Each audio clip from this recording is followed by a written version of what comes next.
बच्चों, आज मैं आपको अपने प्रथम कक्षा की चीज़ें फिर से बता रहा हूँ। कला क्या है, कला की परिभाषा क्या है, कला के कितने प्रकार हैं, ललित कलाएं कितने प्रकार की है, कला का उद्देश्य क्या है, प्राचीन ग्रंथ हैं उसमें इसके क्या संदर्भ मिलते हैं, इस विषय में आज हम बात करेंगे।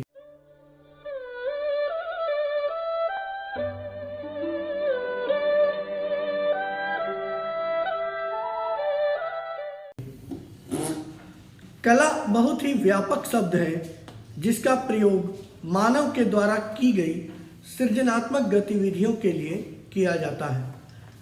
कला व्यक्ति की चिरस्थायी कीर्ति तथा संस्कृति की शाश्वत धरोहर ही नहीं बल्कि उसकी प्रधान प्रेरणा भी है।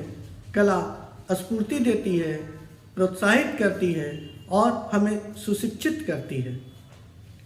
कला सभी को एक सूत्र में बांधने वाली महान शक्ति होती है।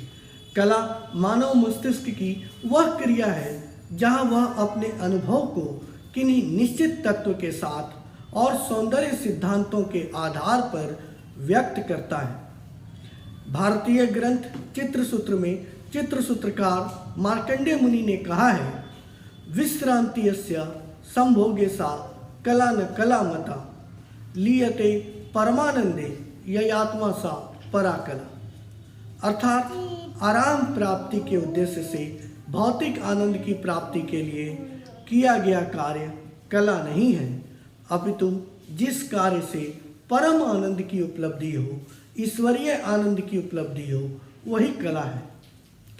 प्राचीन भारतीय ग्रंथ कामसूत्र में मुनि वात्सायन ने 64 प्रकार की कलाओं का उल्लेख किया है। इन 64 कलाओं का ज्ञान प्रत्येक सुसंस्कृत नागरिक के लिए उस समय अनिवार्य समझा जाता था। इसके अंतर्गत मानव के द्वारा की जाने वाली दैनंदिन जीवन की वो प्रत्येक गतिविधि आती है जो मनुष्य अपनी दिनचर्या में करता है, चाहे अनचाहे किसी न किसी रूप में वह इसका प्रयोग करता ही करता है।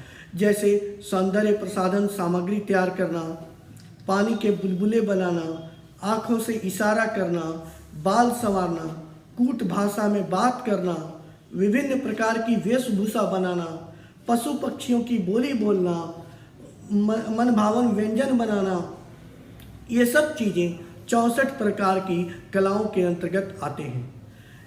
भर्तृहरि मुनि ने तो इसीलिए कह डाला था कि साहित्य संगीत कला विहीन साक्षात पशु पुक्ष विषाणहीन। अर्थात जो व्यक्ति साहित्य संगीत और कला से विहीन है वह पूछ विहीन पशु के समान है।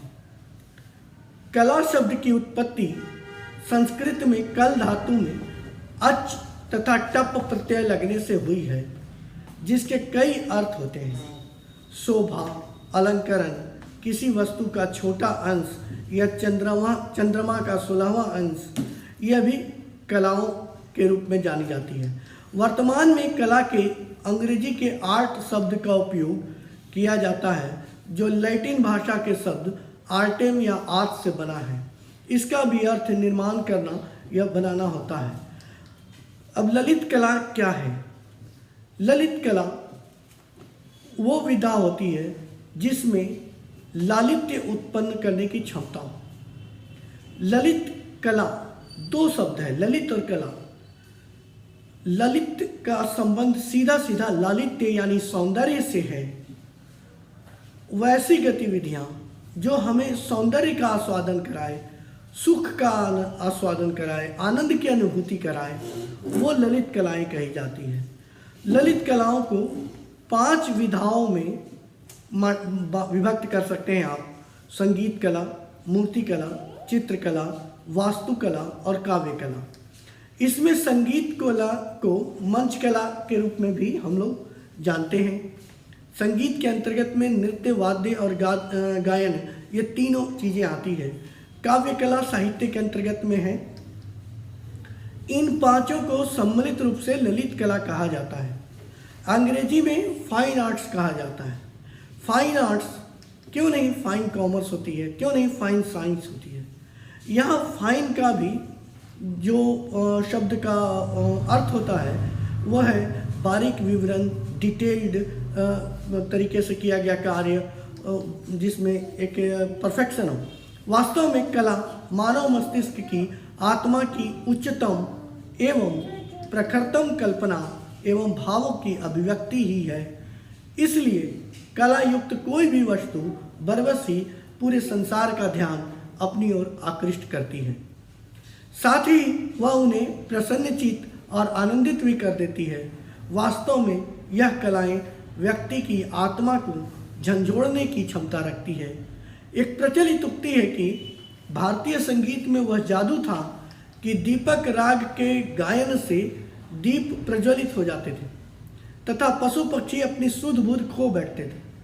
यह वाक्य कितना सत्य है यह कहना कठिन है, लेकिन इतना तो अवश्य सत्यता है कि भारतीय संगीत या कला का हर पक्ष इतना सशक्त है कि संवेदनहीन व्यक्ति भी संवेदना के तीव्र उद्वेग को उत्पन्न कर सकता है। वस्तुतः कला एक सृजनात्मक क्रिया है जो हमें आनंद प्रदान करती है। लियते परमानंदे ययात्मा स परा कला। सौंदर्य की अभिव्यक्ति द्वारा सुख प्रदान करने वाली क्रिया कला है और इस क्रिया से जो उत्पन्न होती है उसे कृति या कलाकृति या कला वस्तु कहते हैं। कला की परिभाषा के संबंध में अनेक विद्वज्जनों ने अपने अपने विचार से इसे परिभाषित करने का प्रयास किया है, चाहे वे भारतीय मनीषी हों या पाश्चात्य। यद्यपि कोई भी निश्चित परिभाषा अब तक नहीं बन पाई है।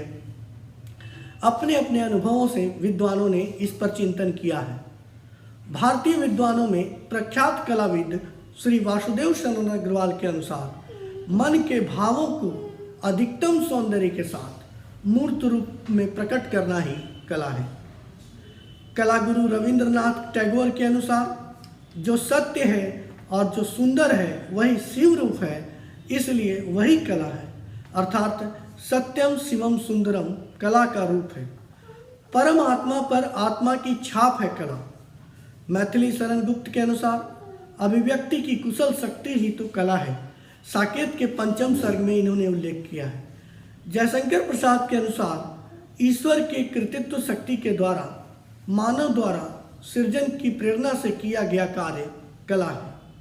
वहीं राष्ट्रपिता महात्मा गांधी के अनुसार आत्मा का ईश्वरीय संगीत कला है।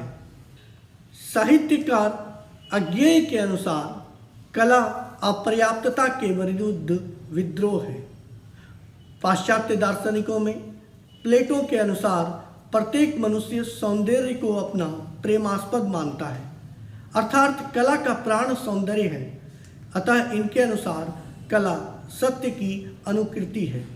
यद्यपि प्लेटो ने कला को दो भागों में विभक्त किया और उपयोगी कला को उन्होंने प्रश्रय दिया और जो सौंदर्यबोधीय कला थी उसको इन्होंने सिरे से नकार दिया है। फिर भी कला की परिभाषा के तौर पे हम इनकी बात को जानें कि कला सत्य की अनुकृति है। अरस्तु के अनुसार कला अनुकरण है। रस्किन के अनुसार प्रत्येक महान कला ईश्वरीय कृति के प्रति मानव आह्लाद की अभिव्यक्ति है। क्लाइव वेल के अनुसार कलाकृति या कला वस्तु का काम दर्शक के मन में विशिष्ट भावना को जगा देना है। जर्मन दार्शनिक हीगल ने कला को आदिक भौतिक सत्ता को व्यक्त करने का माध्यम माना है। बेनेडिक्टो क्रोचे जो अभिव्यंजनावाद के जनक माने जाते हैं, प्रधान दार्शनिक के रूप अध्ययन करते हैं, बेनेडिक्टो क्रोचे के अनुसार कला बाह्य प्रभाव की अभिव्यक्ति है। Art is expression of eternal impression. William Wordsworth कहते हैं all things bright and beautiful. महान वैज्ञानिक सिगमंड फ्रायड के अनुसार कला मनुष्य के दमित इच्छाओं और वासनाओं का उभरा हुआ रूप है। समाजशास्त्री लियो टॉल्स्टॉय कला को संचार मानते हैं। इनके अनुसार कोई अभिव्यक्ति यदि दर्शक, श्रोता या पाठक को उसी भाव में विलीन कर दे वही कला है। टॉल्स्टॉय कला को संदेश को प्रसारित करने के लिए एक माध्यम के रूप में देखते हैं। अर्थात कला संचार है। इंग्लिश विद्वान हर्बर्ट रीड का नाम आपने सुना होगा। इनके अनुसार कला अभिव्यक्ति का आनंददायक या रंजक स्वरूप कला है। कला का उद्देश्य क्या है, अब हम इस पे बात करते हैं। श्रीमद् भागवत गीता में बताए गए भगवान श्री कृष्ण के उपदेश के अनुसार मानव के पुरुषार्थ के समकक्ष भारतीय शास्त्रीय ग्रंथ चित्रसूत्र में भी चित्रकला में या कला का उद्देश्य भी पुरुषार्थ की प्राप्ति है। चित्रसूत्रकार ने कहा है, कलानाम प्रवरम चित्रम धर्म कामार्थम मोक्षदम मांगल्ये चैतद्गृहे यत चित्र प्रतिष्ठितम। अर्थात कलाओं में चित्रकला प्रधान है, इससे धर्म, काम, अर्थ और मोक्ष की प्राप्ति होती है और चित्रों को घर में स्थान देने से मंगल होता है। मांगल्यम चैतद्गृहे यत चित्र प्रतिष्ठितम, मंगलकारी होता है यदि हम घर में चित्रों को स्थान देते हैं तो। इस प्रकार आपने कला का उद्देश्य, कला की परिभाषा और कला कितने प्रकार की है, वात्सायन मुनि ने कला के कितने प्रकार बताए, ललित कलाएं कितनी हैं, इन सब के विषय में जाना। तो उम्मीद है यह आपको बहुत पसंद आया होगा। तो आप लाइक करें, शेयर करें, अपने नव मित्रों को बताएं जो अभी ताज़ा फाइन आर्ट में इंटरेस्टेड लेते हैं, उन्हें यह वीडियो अवश्य शेयर करें और उन्हें सब्सक्राइब करने के लिए अवश्य प्रेरित करें। Thank you.